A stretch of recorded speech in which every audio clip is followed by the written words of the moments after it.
Good morning, everyone, and welcome to the third of our morning sessions. We are on day 12 of the VID19 conference. For people that don't know me, my name is Julia Still. I'm the creator and host. If you've been on a VID19 session before, welcome back. If this is your first session, you've picked an absolute cracker with a beautiful Renee Giarrusso. I am going to ask a couple of things before we let Renee jump into things. First thing to do is to open the chat box on your Zoom menu. You can find that hopefully at the bottom of your screen. Just open the chat, make sure that the two boxes are set to all panelists and attendees, and just type a big hello and where you're joining from. So I can see Vu and Rebecca are returning VID19 watchers, so welcome back, Vu and Rebecca. So yeah, if you could make sure that you're setting the two box to all panelists and attendees, that would be fantastic. So we've got plenty of people from Melbourne and Sydney, Kingsford, Queensland, Melbourne, people all over the place. So Renee, we've got a great crowd already.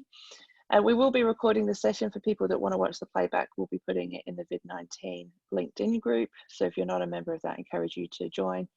And feel free to ask questions and engage with Renee as we go. We've got a bit of time for Q&A at the end. So Renee, I can't wait to hear this. You're talking about supercharging, working remotely, which I think is something that we're all doing in some way, shape or form at the moment. So thank you so much for this, and looking forward to it. Great. And Julia, thank you for organising such an awe-inspiring collaborative event. I think it's just amazing what you've done, and those of you that are listening in, thanks for joining us today. And no, we're only halfway through, so there's so many more speakers and facilitators and performers coming through. So thanks, Julia. Welcome everybody out there, and for making the time commitment today, and really looking forward to sharing with you some tips and insights on how to supercharge working remotely. And this will help you gain control, clarity and collaboration when you're working from anywhere. I've been working with leaders and teams for some time now, and I really find that part of leadership, or in any role, we need to lead ourselves, and leading remotely is really key. So I've actually worked remotely and led remote teams for 20 years. Many people don't know that. And I know there are a lot of challenges that come with that, but there's also a lot of opportunity, which is really exciting. At the moment, there's a lot of uncertainty out there. And, you know, I'm speaking to a lot of clients and friends and family, and you know, it's a time of uncertainty, and as human beings, we like to know what's in front of us. We don't like the unknown. Like somewhere, going on a holiday and not putting it in Google Maps and just trying to get there. You can feel quite frustrated and feel like you're going around in circles. When we're uncertain of something, this can sometimes escalate to fear and anxiety, and it can play out in many forms. And I'm sure those of you listening that have teams working remotely, maybe even yourself, you know, you've had these feelings of overwhelm. So the current situation that we're facing is really a major, fantastic opportunity to do a major pivot in our mindset, so psychologically, but also in our working environment. So today I really want to run through some tips and tools that will help you around mindset, and also help with the physical environment, because we all know they go hand in hand. So we've gone from this, you know, and I hear that Neil Diamond song, hands touching hands, to this. And for some of us, you know, we thrive. I'm one of those people, those of you on the call that know me know I love nothing more than real human interaction. So we've gone and we've had a massive change, and we need to really stop, and we need to change our perspective around this. The good news is, and you know, there's a lot of study that's been done, but remote work can actually produce outstanding productivity. And this is because there's less interruptions, less distractions, less stress in the commute, and also less office politics. So there's a lot of good that can come from working remotely. On the flip side, like with anything, there's challenges. And the big challenge I've researched recently is around collaboration and making sure that you're reviewing and constantly renewing the ways you collaborate as a team. So, you know, I want to take you from stifled, if you're there, to supercharged.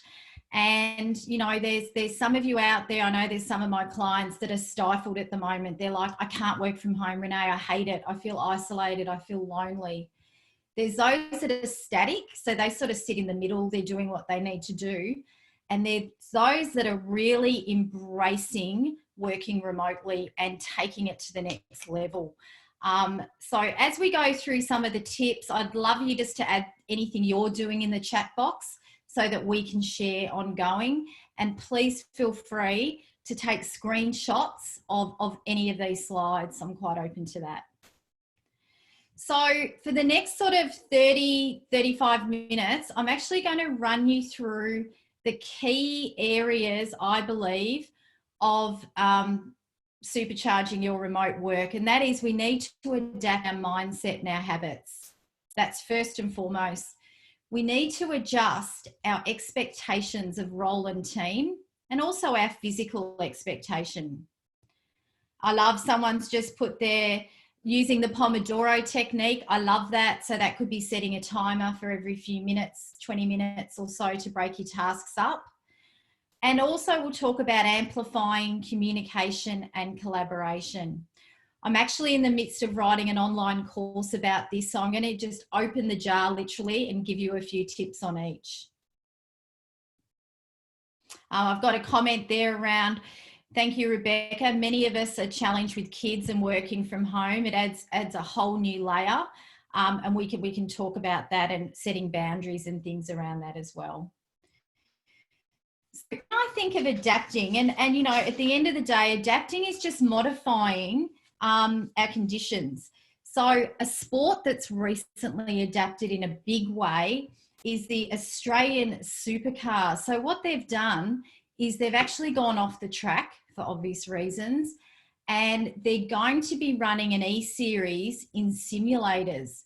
So those viewers at home can watch them run on the real track, or it looks like they're on the real track, from the 8th of April for 10 weeks.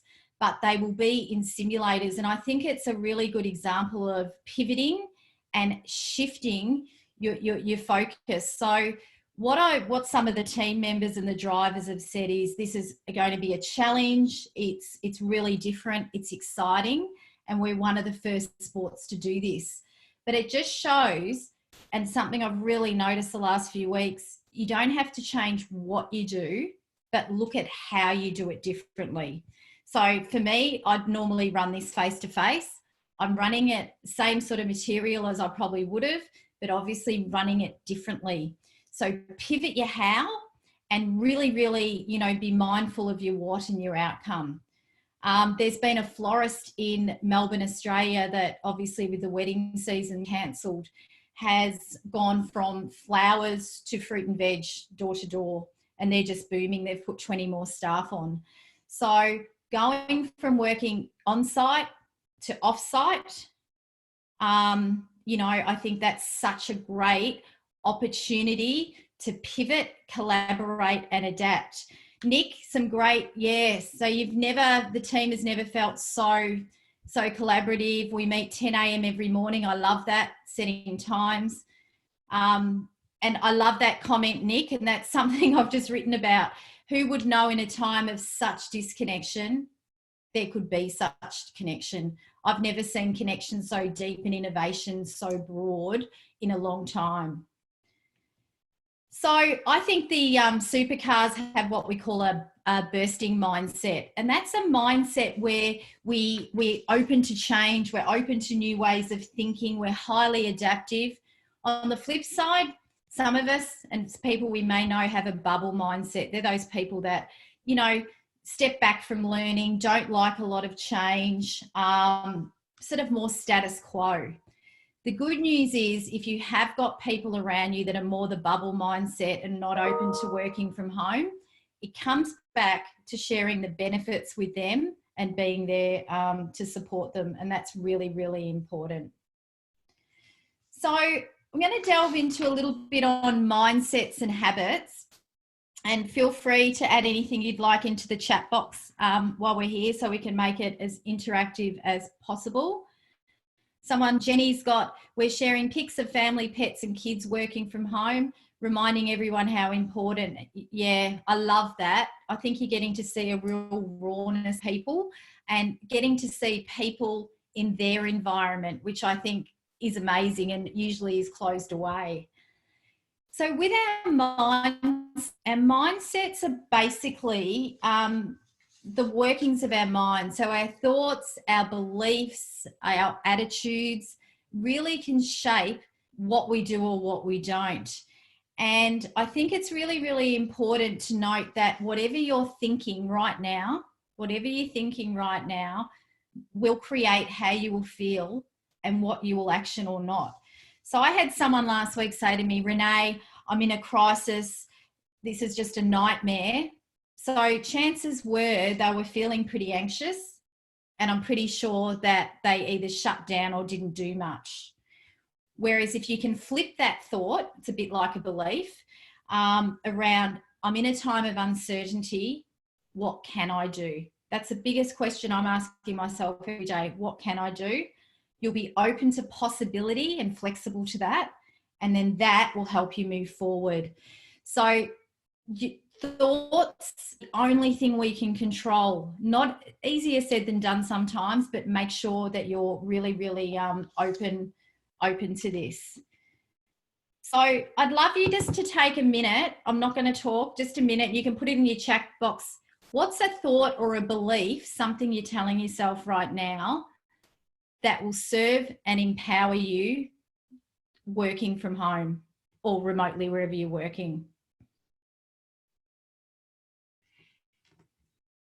So just take a minute and get that down. And this is something you can do with your team. It's quick. It's a bit of fun.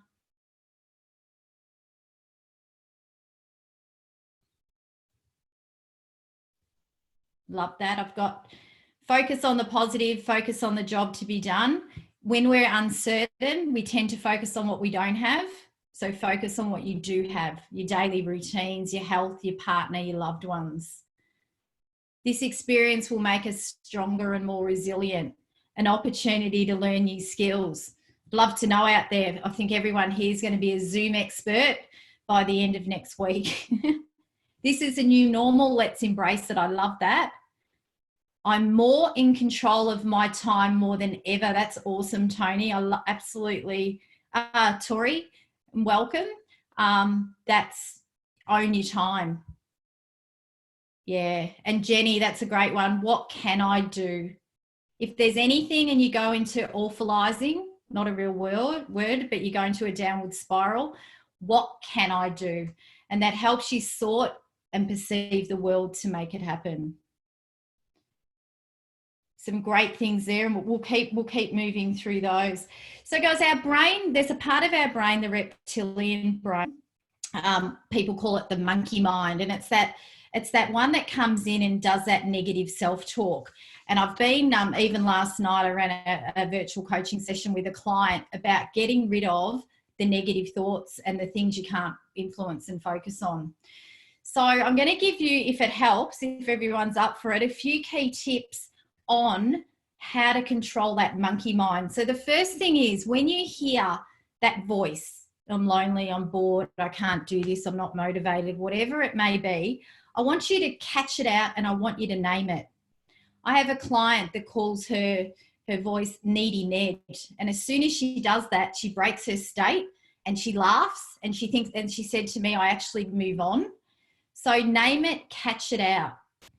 The other thing that really, I think really, really important is to talk to yourself like a friend. I think a lot of us can be too hard on ourselves and speak harshly to ourselves and say things that we probably wouldn't say to people around us. So make sure that you're really, really being kind to yourself, a bit of self-compassion. And last but not least, reframe your words. I think, you know, what language you use, whether you verbalize it or internalize it, can make a big difference. So, you know, instead of this is hard, it's unfamiliar. It's challenging. It's an opportunity. Yeah. You know, I'm lonely. It could be collaborative if I make it. It's up to you. So you have amazing choice. And I think that's really important. Someone's put here, self-awareness and identify what we feel is key to your logical brain. That's spot on. John Shipman, welcome. Opportunity to learn new things to challenge the future.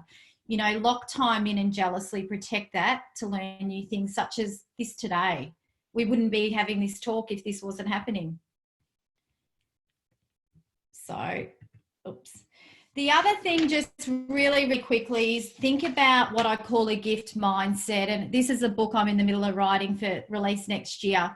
And the gift mindset is look at this opportunity as a gift. Look at this situation as a gift.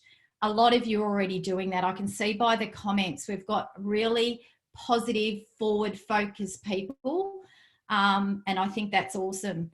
So just stop in the moment and reflect. A lot of my clients are journaling. You know, if you've got teams as well, you've got to have your cup full. You've got to have some self-connection. What's going on? How am I feeling? What does it mean to me? And then think about how you accept that. You know, a lot of us in my industry have been hit pretty hard, but we're pivoting. You know, we can go that way, or we can go, what can we do and do it differently, which is so exciting, and go that way. And then look at the lessons from now or in the past, if you've been through a change, and bring them in. So if you've worked remotely before, you can work remotely again, and look at the benefits and, you know, what you can actually get out of that. Guys, I encourage you to take a screenshot of this. I'm just getting some notes through here, sorry. On habits. Now, there's a lot of talk of habits. We've had them for years, and they're simply rituals and routines we do consciously or subconsciously. And habits, for me, are the little actions that will make a big difference and build up, and you need to review and renew your habits when you're working from home or working remotely. So, you know, this is just a habit. This is just a checklist that I do with a lot of my clients. Feel free to take a screenshot. So what's something you can put in place that will really, really boost your productivity, fulfillment, collaboration, and happiness working remotely? So some of the things we've been working on: morning routines. You know, what are you doing in the morning? Have you got that alarm set? Have you got your clothes out? Something I do, I've shared with a lot of clients, and you might think I'm a bit wacky, but something I do is I have my coffee, I leave the house, dress for work, I walk around the block 5 minutes, and I come back through the front door and I start my day. And it just breaks my day up. I'm a person that has to be doing a lot of things and being around a lot of people. And I found in the last week that's helped. Something I got off a wellbeing expert a few weeks ago, which I just love, is set your alarm and go and open every window and door in your house. So if you've got a 2-story place or a 1-story place, if you've got an apartment, do it twice. Oh, I don't know. But open every window and door, and by the time you come back around, shut those windows and doors. And this will give you a 200% increase in the fresh air. And we all know at the moment, the air outside is probably a lot fresher than the air inside. So have a think of, you know, what habits you can bring in and what the trigger is for you. Does anyone have a habit they want to share? Just something that they're doing consciously and they're making sure that they stick to? If you've got one, I'd love to hear or see. I get up and open all my windows and curtains. This is Mina. And then start my day, make my bed and get going. I love that. I love that. Meditation for 5 minutes. Yeah, if you can do that and some breathing just to refocus, really powerful. Still wearing my uniform, Rosie. Our physiology creates our psychology, and I love that. I always say to people, dress to kick goals, not watch Netflix. Keeping up exercise routine. 45 minutes of walking of exercise, that's great. Meredith, get up, walk the dog instead of driving to work. How good's that? I'm sure the dog loves that too. Breathing exercises, taking the kids, talking to the kids about gratitude. I love that. Sit in a circle of Jenny, what we're grateful about. Now I want a dog. Yeah, so do I, Alex. I've adopted a stray cat. Oh, Nick, suiting up, still in the home office. I'm with you there. I still dress for work, and I find it even helps at the end of the day. I have a shower and then dress not for work. And it helps me have that boundary of, you know, working from home and then being at home. Stay in my work routine. Dressing's coming up a lot here. I love it. Fantastic. So just have a think about what habit you need to create or change or slightly tweak. Really, really powerful. Some other habits, just quickly, look at different ways to collaborate, exercise, celebrate success. I've got a team that goes outside in their lunch break for 5 minutes and shows them around their backyard, and they have lunch at that time. Noreen, dog and coffee and something you're thankful for. There's some great things here. Just another really quick one, which a few people have liked, because it's very easy to just sit down and get super focused and zoom your butt off, as everyone's saying. So what you can actually do, I leave my runners at the front door with a separate alarm, and it makes me get up because the alarm drives me nuts at 12:30 when I can. Then I go for a walk. And so the trigger or the prompt is the alarm and my runners at the door. And the habit's obviously a 20-minute walk. And the reward is I feel so much more energized. And I even notice I'm high energy anyway, but you can get quite flat when you're not seeing people. John, I'm not good in taking breaks. Yeah, look, that's very common. So this will be something really good for you to implement something around this. So just some key tips I've talked about. Focus on what you can do. Tap into what isn't changing. Julia's got the Pomodoro technique, which is awesome, which is just setting regular breaks and timing them and sticking to them, yeah? Be mindful of your thoughts and beliefs. And I think a key one here is reframe to refocus.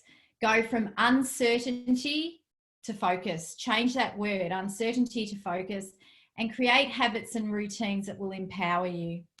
Really, really important.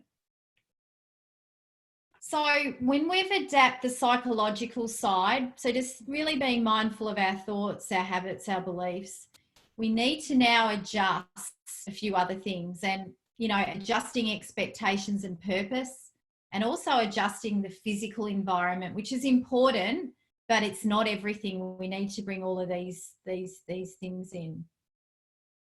I like that, Nosh. Keeping my phone on silent and face down. Yeah, I think when you're going into deep work as well, I actually put mine in another room. That works quite well too. I love this Bruce Lee quote around adjustment. You must be shapeless, formless, like water. When you pour water in a cup, it becomes a cup.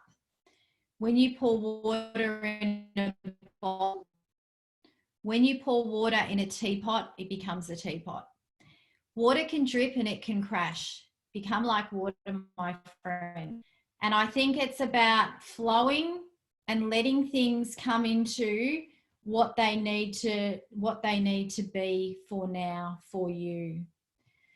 So I actually ran this last Wednesday with 5 leaders, and they've gone back and done this with their team. I'm not going to read all of these out, but we do need to adjust our purpose and expectations of our role, of our team, and of the organisation, because they can change. If people have been made redundant in your business and you've got less people doing more, the expectation, so the benchmarks, and the purpose, the why may have changed. So really, really good just to check in, and feel free to take a screenshot, check in on these questions around purpose and expectation. And even if they haven't changed, it shows your team that you're open and you're there to listen. Has anybody got anything to share on this? Has anyone had a major change in purpose or expectation for their role or their team?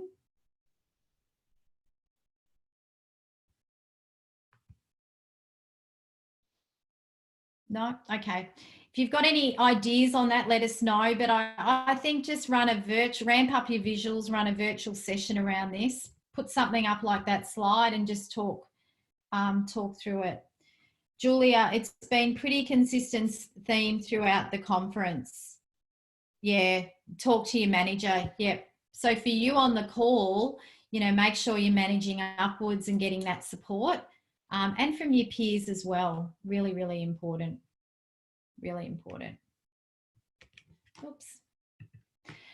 Our work environment. We've opened a can of worms here. Our work environment needs focus. It does change. And I'm going to give you a few key tips.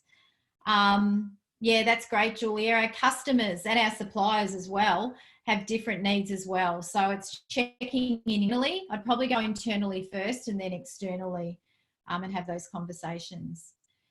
So dedicate a space to work. Sounds really easy. And if you've got the luxury of having an office or a spare room, that's awesome. If you don't, then you've got to do the next. I've actually got a friend who's quite a senior leader that has no spare room, and he's actually going into his daughter's room in the day, kicked her out. She's out she's out in the house, and using that. And he's also got a small corner office as well. Your working environment can directly impact on how you think, feel, and act. So it deserves some attention and planning. Natural light where you can, really, really important. Make sure that Rebecca, that's great. A great time to declutter. Meredith, we're seeing patients via phone and video, very different expectations, just meeting with the staff to support them. Yeah, really important. Make the space work for you. So I've got a desk here that I'm sitting at, but I also have a portable stand-up desk that goes on top and I can move around the house with it, literally, which is awesome. So make the space, you know, work for you. If you had a second screen in your office, have a second screen at home. You know, have your funnels, your planners, your vision boards out. Make sure that the scene is set up to inspire you. Have things that you love. I'm a massive reader, as you can see. I love books. This is actually half of my books, so I clean them out on Sunday night. Plants and flowers can really lift a mood and are known to really boost productivity. Just make the space yours. Consider others. I think this is getting missed a bit. If you've got a partner at home working, you know, and you're both on Zooms and it's a small house, or you're both on phone calls, you might look at who's doing what when, and being really open and sharing your hours, what you're doing, so you can complement each other working together. I actually had a friend the other week who's a stay-at-home mum and little kids, and her partner's in sales, so he's not off the phone, and they're all tippy-toeing around, so they're working through that. So I think it's just about, you know, reviewing this ongoing and looking at different, you know, different things you can do. Allocate space to different tasks. I've actually written a blog on this today. This is something that I've always done, being an alternative thinker. So I might have virtual meetings like this in a place like this that's got a nice rain behind me, quite productive. I can see out, lots of light. Phone calls I take in the other room, or I go for a walk and I do my phone calls all together. So there's a lot of study behind departmentalizing different tasks, if that works for you. When I'm writing, I also sit at a different desk in this office, no clutter, just my laptop and my journal. And, you know, even when I'm doing thinking or having me time, we've only got a small courtyard, but I sit in a cocoon chair, and that's just a good way to mix it up and move around so you're not stuck and anchored to one position. That's why we have legs, guys. We've got to move around. Emily, it's tough in a small apartment and getting used to disruptions and adjusting to others' patterns. So I've just got here, make sure you set clear boundaries. These are the hours I'm working. You've all heard the term, you're working from home, not at home. There's a big difference in the language. If you're working at home, that's doing things on the house at home. If you're working from home, that way you can log off, shut the door if you can, know your hours and stick to those boundaries so you have some control.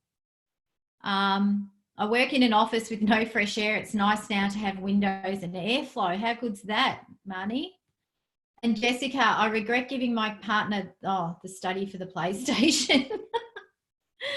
I now have a new cinema room and a new desk on the way. So that's a good outcome. But yeah, just some key tips there. I'm just moving this chat box. Ensure you're leveraging technology. Do a bit of an assessment with your team. There might be things you can let go of and really leverage and utilize and learn technology, you know, to really boost your productivity. Still working on the road. How can they embrace a new work routine? We'll talk to them, Emily, about what that routine is and what it actually looks like. So not assuming, I'd be doing a one-on-one check-in with everybody and saying what's working and what isn't, and help them through that and talk about best practice. One-on-ones are the first thing to go when people work remotely. We focus on the team, which is great, but don't forget your one-on-ones. And, you know, as much as virtual visuals great, a 5-minute phone check-in is awesome.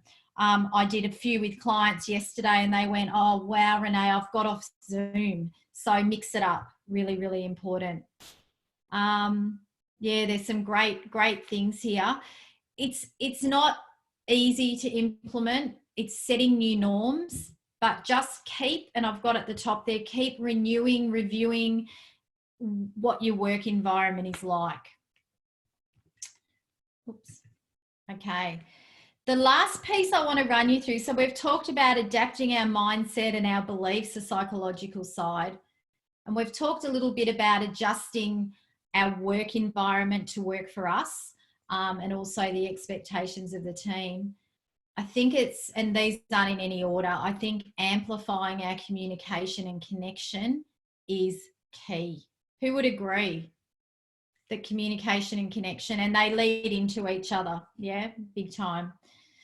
So you can see here, like communication is the response that you get. I'll say that again. Communication is the response that you get. So if you're communicating and you're not getting what you need back, you need to shape and shift your message. And this can be a lot easier when we're face to face, like pressing the flesh in the real world.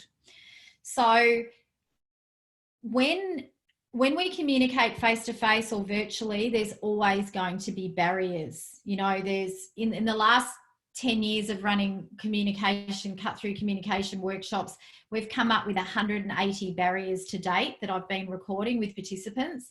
So there's culture, age, values, gender, remote work can be a barrier.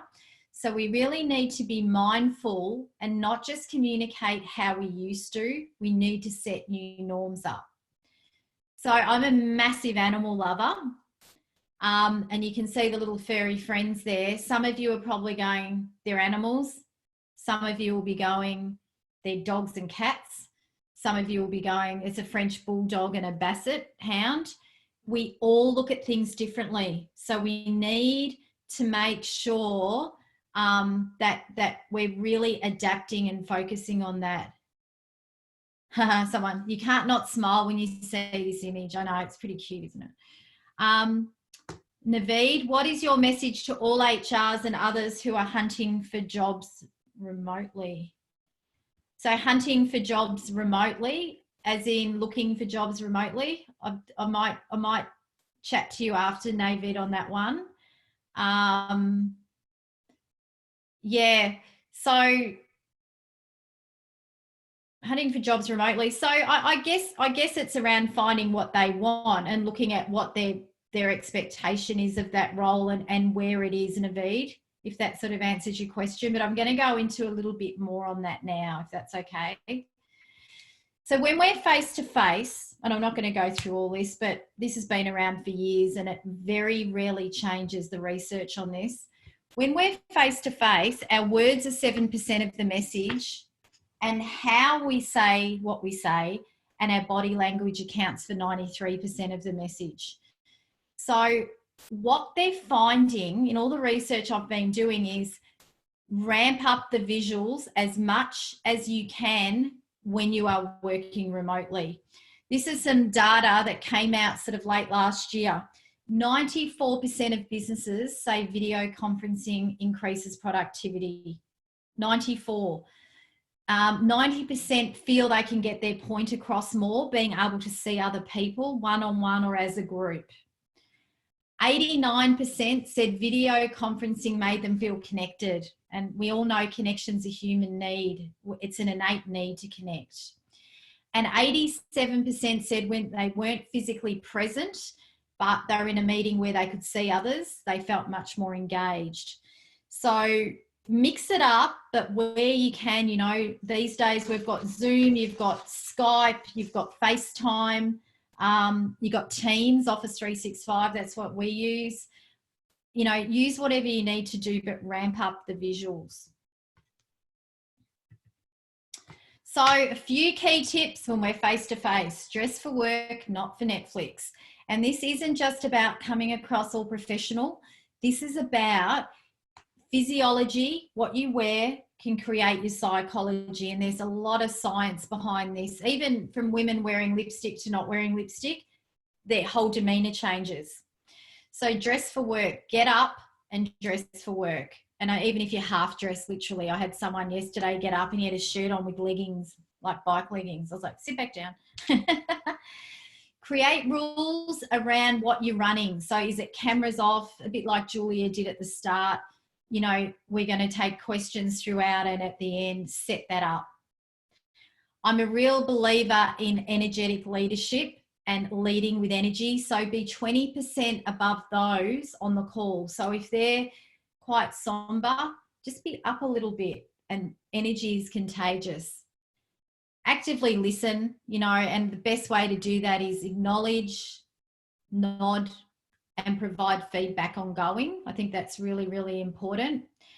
And also to think about matching the pace and the pitch of the other person. So if you've got Mary on the other looking at you and she's having a really bad day and she's not feeling great and you're too energetic, too fast, you'll disconnect. There'll be no rapport.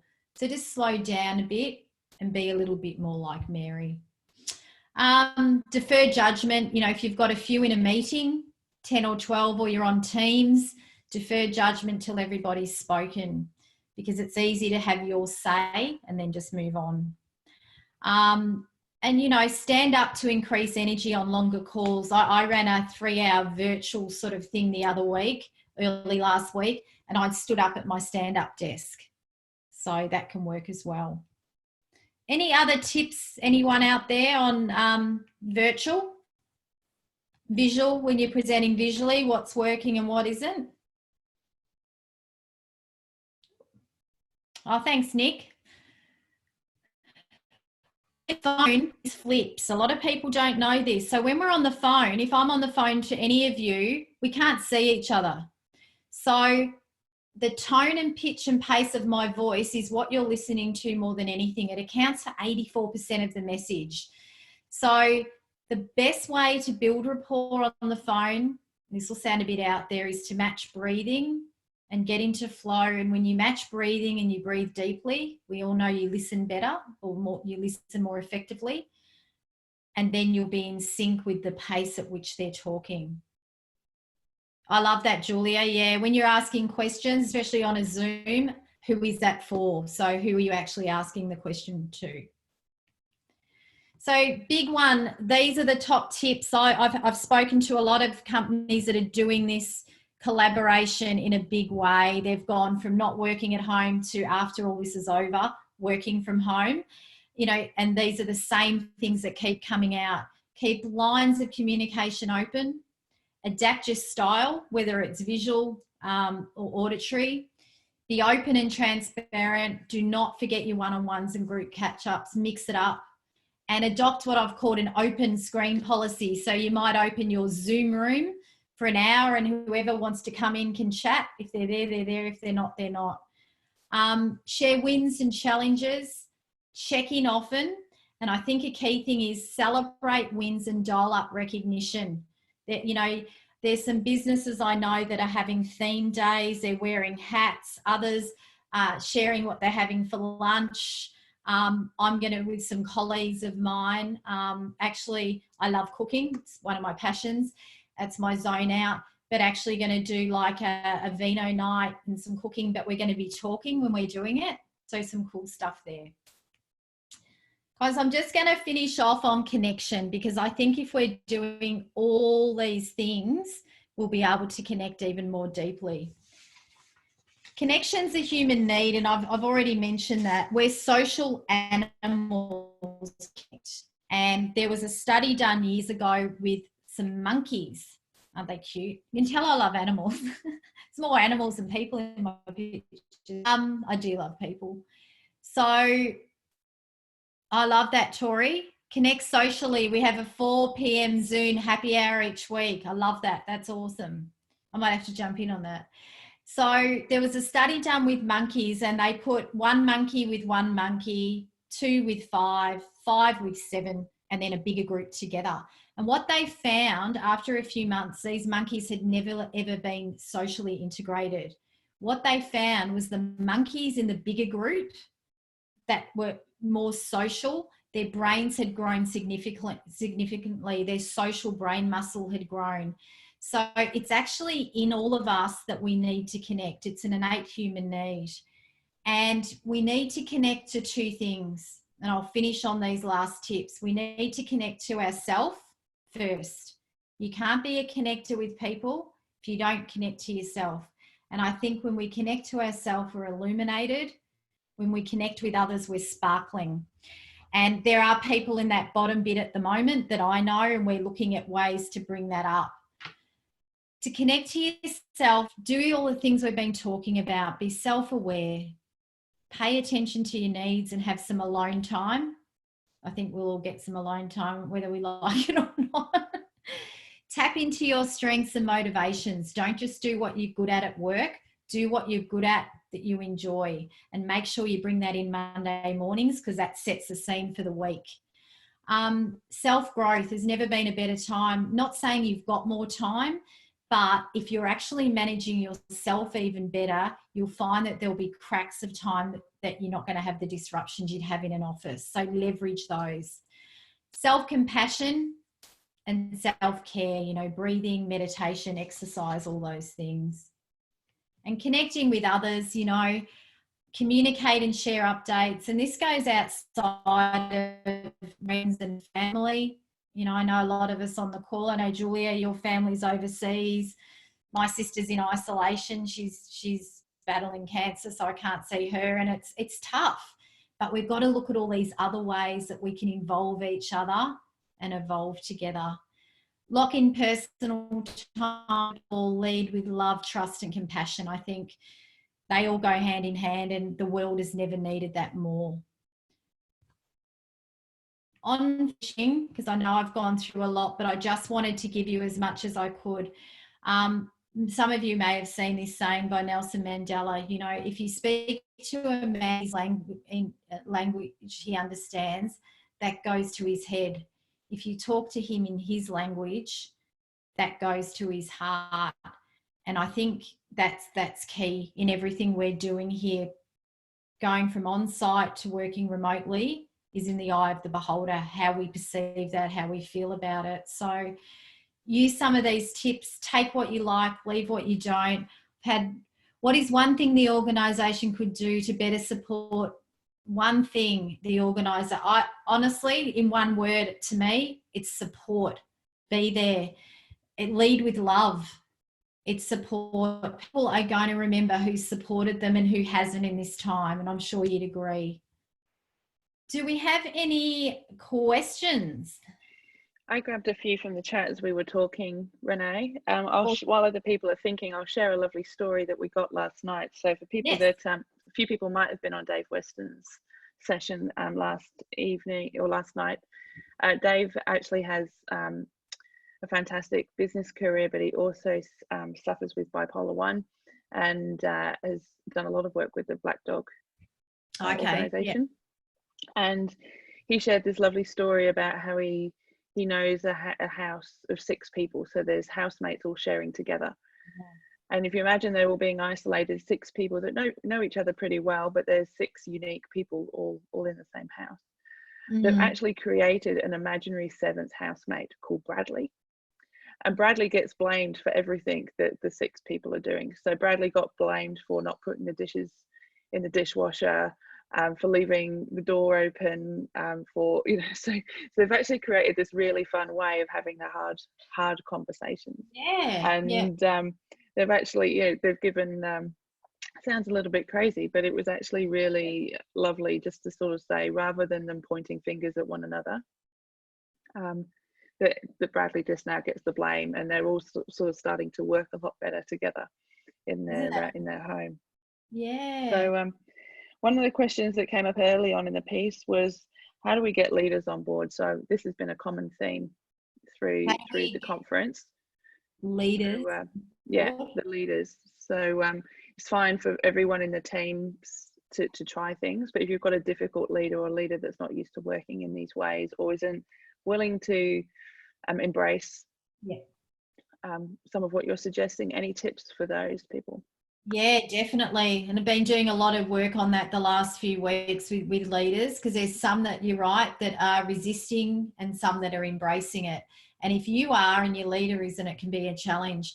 I think the biggest thing is to manage up and maybe take this as a time for you to shine in your leadership. So say, you know, I'm loving working remotely. Can I share that with the team and run something? And then it creates that nice little bit of pressure where they might step in and step up into that. We're all leaders of self. Every one of us is a leader of self and or a leader of others and decisions, but everyone's a leader of self. And I think at the end of the day, if the leaders in a business aren't embracing this change, I mean, they're going to have to sooner or later, and you are, if you're listening. Go back, talk to them about the benefits and share. I think that's the biggest thing. Julia, you just shared a beautiful story in someone's home. It doesn't make a difference. It's about collaboration, and it's about focusing on the good and how we can leverage that, because we don't know how long this is going to last. We don't, you know. But yeah, I'd be sharing. Sorry, Julia. I was going to say, and recognize that it's new for them as well. So I think a lot of leaders that I've spoken to are going, I feel out of control. I don't know if I can trust my team. I'm being asked by my own leadership on, you know, maintaining running the business. So they're being put under lots of pressure as well. So I completely agree with your message on, it's a chance for many people to step in and shine. I think it's important. And you know, not saying anything about different age groups, but I have a lot of the leaders that have never worked from home, you know, and they're in the older age bracket. It's like, I don't like the word trust came up, Julia, and I think trust is earned. And I think, you know, you don't want to overdo it if you're a leader listening right now that's not trusting your team. I think I'd be asking, is that real, or what is the evidence I'm not trusting them? And look at what's real and focus on that. Angela asked, do you have some tips for working at home with children as a single working parent with a very real prospect of homeschooling after school holidays? It's a tricky one. Yeah, I've actually had a few friends call me about this. And something that a tip I've given one of them that they've said's worked quite well is they're helping homeschool and then they're changing hours. So they might let the kids watch a movie and go and do work later in the day. So it can be open up your mindset around it doesn't have to be 9 till 5. I think break your hours up to suit. And where you can, Angela, you know, if you have got some support outside where someone, you know, when we are allowed to interact, can drop in and help out. I keep forgetting we can't interact. So unfamiliar. That can help. And just setting some boundaries, you know, if you got deep work, do that before they get up in the morning, and just being flexible. Flexibility, a bit like that Bruce Lee quote. We've got to go with what we can do and who we're going to become in this moment, you know, by really paying attention. Yeah. Can I add something in on that one, Renee? So Angela, Belinda Hapgood did a great session probably on day 3 or day 4 of the conference. If you drop me an email, I'll send you the link to the recording, because she talked specifically about parenting and working remotely at home. And yeah, she put some fantastic tips in there. Yeah, fantastic. And look, it's not easy. We've got to adapt. We've got to try things. And a big thing, I think, is don't just set things in stone, set your office up and go, this is it. Review it every week. What's working? What could be better? What could be different? And leverage off your teammates, leverage off your friends, because they're working from home as well, most probably.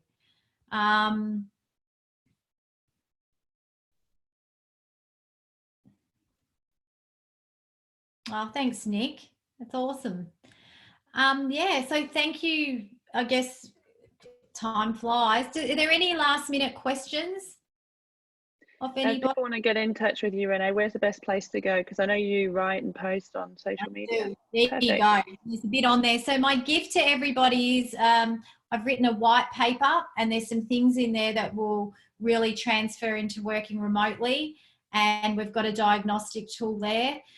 I do have an online course coming out in the next few weeks called Supercharge Working Remotely. It's self-paced, 3 hours. But, you know, my details are there. Happy to chat to anybody if you need support. Express little coaching session, whatever you need, we're here. And we're obviously running a lot of our programs virtually now. So just the what's still there, but changing the how. Oh, thank you. Lovely. And Julia, again, thanks for the amazing collaborative work you're doing with everybody. And thank you, everybody, for listening in, and have an amazing day. Yeah. Thank you so much, Renee. I think you're our 113th speaker in the last, I think we're up to day 12 now. So if people haven't seen our LinkedIn group, please head to the VID19 LinkedIn group. Just ask for access, we'll accept it. We're starting to post all of our recordings in there. So if you've only just found out about VID19 through Renee, feel free to jump into that group and go back through. We've had some great sessions on everything. So Renee, you're always so generous in everything that you give us. So thank you so much for joining. I will keep safe, and look forward to catching up physically for that glass of wine you mentioned when we can. Yeah, definitely. Thanks, Julia. Thanks, everyone. Have an awesome day. Take care. Thanks.